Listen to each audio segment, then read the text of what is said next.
ज़ैनब और नन्हा बिल्ली का बच्चा।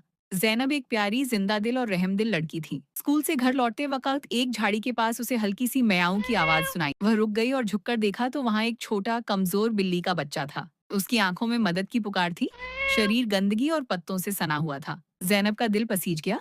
उसने धीरे से उसे अपनी गोद में उठा लिया। उसका नन्हा सा दिल धड़क रहा था, जैसे कह रहा हो, मुझे बचा लो। ज़ैनब ने प्यार से कहा, घबराओ मत, अब तुम सुरक्षित हो, और उसे घर ले आई। माँ ने ज़ैनब की बात सुनकर मुस्कुराकर बिल्ली का स्वागत किया।